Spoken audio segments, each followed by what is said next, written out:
오늘 우리가 함께 볼 말씀은 사무엘상 9장 22절부터 27절까지의 말씀입니다. 자, 사무엘상 9장 22절 말씀부터 읽겠습니다. 사무엘이 사울과 그의 사환을 인도하여 객실로 들어가서 청한 자 중 상석에 앉게 하였는데 객은 30명가량이었더라. 사무엘이 요리인에게 이르되 내가 네게 주며 네게 두라고 말한 그 부분을 가져오라. 요리인이 넓적다리와 그것에 붙은 것을 가져다가 사울 앞에 놓는지라. 사무엘이 이르되 보라, 이는 두었던 것이니 내 앞에 놓고 먹으라. 내가 백성을 청할 때부터 너를 위하여 이것을 두고 이때를 기다리게 하였느니라. 그날에 사울이 사무엘과 함께 먹으니라. 그들이 산당에서 내려 성읍에 들어가서는 사무엘이 사울과 함께 지붕에서 담화하고 그들이 일찍이 일어날새 동틀 때쯤이라. 사무엘이 지붕에서 사울을 불러 이르되 일어나라, 내가 너를 보내리라 하매 사울이 일어나고 그 두 사람 사울과 사무엘이 함께 밖으로 나가서 성읍 끝에 이르매 사무엘이 사울에게 이르되 사환에게 우리를 앞서게 하라 하니라. 사환이 앞서감으로 또 이르되 너는 이제 잠깐 서 있으라. 내가 하나님의 말씀을 내게 들려주리라 하더라. 아멘. 자, 사무엘과 사울의 아주 비밀스러운 만남, 그런 장면이라고 보여지는 그런 구절이죠. 먼저 사무엘이 사울과 그 사환을 초청합니다. 그리고 이 사울을 상석에 앉게 했다. 그랬어요. 여기서 나오는 객실은 산당에 딸려있는 부석 건물을 가리키는 것일 거예요. 여기는 보통 제사 기구들이 보관되어 있거나 제사장이 머물기도 했던 그런 곳이죠. 그리고 후대에 가면 서기관이나 제사장의 방을 의미하기도 합니다. 그리고 이들을 상석에 앉게 했다. 사한과 사울에 대한 극진한 환대를 보여주는 것이죠. 이건 그냥 손님 접대 정도, 풍습에 따른 그 정도로만 볼 수가 없어요. 이러한 환대는 사무엘이 사울을 미래의 왕으로 대하고 있는 것임이 분명해 보입니다. 여기서 청함을 받은 30명의 사람들이 나오잖아요. 아마도 라마 성읍에서 가장 유력한 제사장을 돕는 그런 인물들이었을 것으로 보이죠. 사울이 사무엘로부터 존중히 여김을 받는 자가 되었음을 확인하는, 즉 사울이 장차 이스라엘의 왕이 될 자임을 목도하는 일종의 증인으로 초청을 받았다고 볼 수도 있죠. 항상 외부에서 중요한 사람이 방문하면 그 나라의 또 중요한 사람들이 이렇게 마중을 나가거나 대접을 하지 않습니까? 바로 그러한 일이 진행되고 있다는 것입니다. 이제 23절부터 보면 사무엘이 요리인에게 이르되 내가 네게 주며 네게 두라고 말한 그 부분을 가져오라. 그래서 넓적다리와 거기에 붙은 곳을 사울에게 갖다 주는 그런 모습이에요. 그리고 사무엘이 말합니다. 이게 내가 백성을 처할 때부터 너를 위하여 준비해 놓은 것이다 하고 같이 먹는 거예요.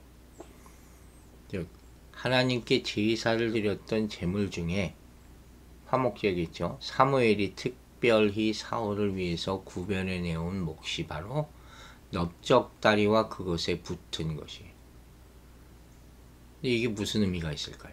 우리가 이미 배운 바와 같이 레위기 7장에 보면 희생제물 중 우편 뒷다리, 즉 오른쪽 넓적다리는 제사장의 몫이었어요. 이걸 사울에게 주었다 하는 거예요. 사무엘이 사울을 상석에 앉히고 또 특별히 준비해 두었던 제사장만 먹을 수 있는 음식까지 사울에게 준 것을 보면 그를 장차 왕이 될 자로 예우한 것이라는 사실을 확실히 볼 수가 있죠. 자, 여기까지만 보고 한번 생각해 봅시다. 사울은 나귀 찾으러 왔다가 갑자기 엄청난 대접을 받게 됩니다. 이건 뭘 상징할까요? 하나님이 바로 그분이 택하신 자들을 존귀하게 세워주는 그런 장면이에요. 사무엘이 사울을 불러서 상석에 앉히잖아요. 그리고 준비해 두었던 좋은 음식을 가져오게 해서 대접하는 거예요. 이것이야말로 하나님이 사울을 높이시고 존귀한 자로 세우셨음을 청함받은 자들 앞에서 보여주는 것이죠. 하나님은 이처럼 그분의 일꾼을 존귀한 자로 세우셔서 사명을 감당하게 하십니다. 이걸 알고 있어야 돼요. 여러분, 구원이라는 게 신분이 바뀌는 것이라 그러죠. 구원의 특징, 우리 영혼이 구원받는 것이고 우리의 신분이 하나님의 자녀로 순식간에 바뀌는 거예요. 하루아침. 그죠? 이처럼 아브라함을 아브라함으로 만드신 하나님이 성도를 불의의 자녀에서 의의 자녀가 되게 만드신 그 구원을 찬양하시기 바랍니다. 이처럼 성도는 하나님의 이런 은혜로 말미암아 존귀하게 된 자들이 하나님이 그렇게 부르셨어요. 이 존귀한 의인의 신분이라는 것은 성도들로 하여금 의로운 삶을 살 수 있게 만들어 주는 거예요. 우리가 이렇게 되는 게 아니에요. 하나님이 의롭다 하셨죠. 그러므로 성도는 은혜에 합당하게 의인의 모습으로 사명을 감당해야 될 줄로 믿습니다. 즉 이제 의롭다 불림을 받게 되면 그 순간부터 성도는 죄와 싸우고 사명을 감당할 수 있는 능력을 갖게 된 거예요. 하나님이 주신 능력이죠. 그러므로 그 순간부터는 더 이상 핑계 될 수 없어요. 물러나지도 마십시오. 지금 바로 주님이 부여하신 사명을 감당하시기 바랍니다. 우리는 이 사실을 보고 되물어 봐야 돼요. 우리가 과연 성도로서 신분에 합당한 삶을 살고 있는가 하는 것이죠. 여러분, 직분이 사람을 만든다는 말이죠. 이게 바로 여기에 적용되는 것이죠. 우리는 이전에는 죄와 허물로 죽었던 자들이 공중 권세 잡은 자를 따라서 불의하게 살아갔던 자들이었을 수도 있어요. 하지만 이제는 예수 그리스도로 말미암아 택하신 족속이요 왕같은 제사장이 된 것이죠. 사울의 변화된 모습이 바로 그것을 증명해 주지 않습니까? 이처럼 하나님은 우리의 존재와 신분을 완전히 바꿔주심으로 우리가 넉넉히 사명을 감당할 수 있게 하신 것입니다. 혹시 받은 직분이 너무 버겁게 느껴집니까? 여러분, 하나님이 우리에게 주신 신분을 한번 생각해 보세요. 받은 은혜를 기억해 보세요. 그리고 새롭게 된 능력으로 허락된 사명을 잘 감당할 수 있게 되기를 주의 이름으로 축원합니다. 25절을 보면 그들이 산당에서 내려 성에 들어가서 사무엘이 사울과 함께 지붕에서 담화했다. 특별한 모습이죠. 유대인들은 집을 지을 때 옥상을 평평하게 만들어 바깥 계단을 통해서 올라갈 수 있게 했어요. 우리나라도 보면 이런 집들이 옛날에 많았죠. 그리고 그 뒤에 생활을 할 수 있게 그렇게 하고 용도도 창고로도 쓰고 휴식 공간으로도 쓰고 심지어는 우상 숭배하는 곳으로까지 사용했다는 기록들이 있습니다. 어쨌든 사무엘은 이곳에서 사울과 이야기하는 중 이스라엘의 현 상황과 사울의 신적 소명 등에 대한 폭넓은 대화를 나누었을 것으로 짐작할 수 있습니다. 이 순간이 참 중요하죠. 짧은 한 구절, 사무엘이 사울과 함께 지붕에서 담화했다. 이것에 불과하지만 그 담화가 사울의 운명을 바꾸는 담화가 되는 것이죠. 이처럼 사울에게 나중에 기름 붓기 전에 먼저 사무엘이 그에게 하나님의 신적 소명을 확신시켜 주어야 하는 그런 과정이 필요한 것도 여기 이렇게 기록되어 있음으로 우리에게 중요하게 암시되는 것이, 모든 사람은 하나님의 음성을 이렇게 설명 듣는 시간이 필요합니다. 단순히 하나님의 콜링을 받았어, 이거 가지고 인생이 좌우되는 것이 아니라 하는 것이, 한번 생각해 볼 그런 장면이라고 할 수 있어요. 이제 26절 27절에 이렇게 말하고 있어요. 그들이 일찍이 일어날새 동틀 때쯤이라 사무엘이 지붕에서 사울을 불러 가로되 일어나 내가 너를 보내리라 하매 일어나게 되죠. 그리고 성읍 끝에 이름에 사무엘이 사울에게 이르되 사환으로 우리를 앞서게 하라. 사환이 앞서매 또 가로되 너는 이제 잠깐 서 있으라. 내가 하나님의 말씀을 네게 들리리라. 중요한 얘기가 마지막 구절에 나오고 있습니다. 이제 사울은 알지 못했지만 그가 이스라엘의 첫 번째 왕이 된 일이 사무엘을 통해서 하나씩 이루어지고 있다는 것을 보여주죠. 하나님이 준비하신 사람 사무엘이 자기의 사역을 성실하게 지금 감당하고 있다는 것을 보여주죠. 그래서 사울이 올 것을 미리 알고 있던 사무엘은 사울에게 그가 왕이 될 것이고 그 의식을 마친 다음날 아침에 그를 보낼 것이라고 말합니다. 그게 플랜이에요. 사울을 이스라엘 왕으로 만들기 위한 플랜이 하나의 오차도 없이 이렇게 진행되는 것이 참 놀랍지 않습니까?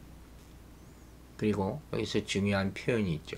그가 왕이 된 것이 아니라 왕으로 보냄받았다. 이런 표현을 썼죠. 하나님은 사울을 부르셨고 기름 부으셨고 보내셨다. 세상을 향해 보낸 거죠. 그러니까 보냄받은 사울에게는 그를 보내신 하나님의 뜻을 이루어드릴 사명이 있는 거예요. 그죠? 보냄을 받은 자예요. 만약 사울 스스로 왕이 되었다면 그가 자신의 의지대로 나라를 다스려도 누가 뭐라 그럴 사람 없겠죠. 자기 힘으로 왕이 됐으니까. 하지만 사울은 전혀 생각지도 못했던 거예요. 자기를 왕으로 보내신 분의 뜻을 생각하며 나라를 다스려야 한다는 거죠. 이것을 잃어버릴 때 어떻게 됩니까? 개는 물론 그 공동체의 불행이 시작되게 되는 거예요. 항상 우리는 초심을 잊지 말아야 돼요. 그리고 하나님이 부르신 바 그 사명과 소명을 잊지 말아야 된다는 것이. 앞으로 부를 때 사한으로 우리를 앞서가게 해라 그랬어요. 이 말은 무슨 뜻이겠습니까? 사무엘이 비밀리에 사울에게 기름을 붓고 또한 하나님의 계시의 말씀을 들려주기 위해서 뭔가 비밀 얘기를 할 때였죠. 다른 사람 저만치 가 있어라 하는 것이죠. 근데 이처럼 사무엘이 이를 비밀리에 행하고자 한 이유가 뭐겠습니까? 백성들이 왕을 선출하는 공식적인 절차를 밟기도 전에 사울이 왕으로 택정된 사실이 알려질 경우에 혹 반발하는 백성들이 있을 것을 고려하는 것으로 볼 수가 있죠. 이미 하나님의 뜻은 이루어진 거예요. 백성의 허락을 받아야 할 이유는 없겠지만 이렇게 세심한 배려를 했다고 볼 수 있겠죠. 그리고 마지막으로 얘기합니다. 내가 하나님의 말씀을 내게 들려주리라 하더라. 사울에게는 가장 기쁜 순간이 아닐까 생각합니다. 하나님의 말씀을 듣는 축복. 하나님이 사무엘을 통해서 그분의 뜻을 사울에게 보여주시고 그를 인도해 주시는 것이죠. 하나님은 이렇게 그분의 일꾼들에게 말씀을 주시고 인도하고 격려해 주심을 믿으시기 바랍니다. 사무엘은 이렇게 사울과 지붕에서 담화를 나누고 이른 아침에 일어나서 사울을 보내면서 헤어지기 전에 말씀을 전하고 있는 거예요. 여러분, 다시 한번 상기해 보세요. 성도란 누굽니까? 하나님의 말씀으로 인도함을 받아서 사명을 감당하는 자들이 성도입니다. 이 말은 하나님은 때를 따라서 적절한 말씀을 주시고 사명을 감당할 지혜와 능력까지 주신다는 것을 말하는 거예요. 혼란스러운 상황 가운데서도 진리의 말씀을 통해서 지극히 선한 것을 분별하도록 인도해 주신다는 것이죠. 우리는 지금 우크라이나 땅에서 일어나고 있는 전쟁을 보고 있죠. 기도하고 있죠. 우크라이나에 있는 그리스도인들, 그들이 기도하는 모습을 사진을 통해서 본 바가 있습니다. 그들에게 하나님의 음성이 들리기를 간절히 소망하고 기도합니다. 하나님의 피난처 되시기를 바라고 그들을 보호해 주시기를 믿고 기도합니다. 여러분, 위대한 주님의 일꾼들은 모두 말씀의 사람들이었어요. 디모데에게 배우고 확실한 일에 거하라 하고 외쳤던 바울의 가르침을 기억하시기 바랍니다. 바로 이 상황이, 이 순간이 미약한 자가 능력의 일꾼이 되는 비결의 순간이라는 거예요. 또한 여러분, 사역의 위기가 찾아올 때 하나님의 지혜의 말씀을 구하고 있습니까? 혼란스러운 순간에 말씀에 의지해서 분별하고 선택하고 있습니까? 이렇게 하나님의 일꾼은 자신의 생각이나 경험이 아니라 하나님의 말씀을 의지해서 사역해야 하는 것이죠. 효율성이나 통계에 의해서 움직이는 것이 아니라 주님이 명령하시는 대로 선택하고 행동해야 합니다. 한국의 대통령 선거를 앞두고 있습니다. 하나님의 음성을 후보자들이 듣고 순종하기를 간절히 기도합니다. 때때로 이런 선택이 어리석어 보이고 답답해 보일 수도 있죠. 그러나 위기의 순간에 순종을 택한 다니엘과 세 친구를 기억해야 할 것이에요. 주님의 참된 일꾼은 주님을 위해서 기꺼이 죽음의 길이라도 택하는 자들이에요. 그리고 그 배경은 바로 주님의 음성이 있었기 때문에, 주님의 말씀이 있었기 때문입니다. 말씀을 들려주리라.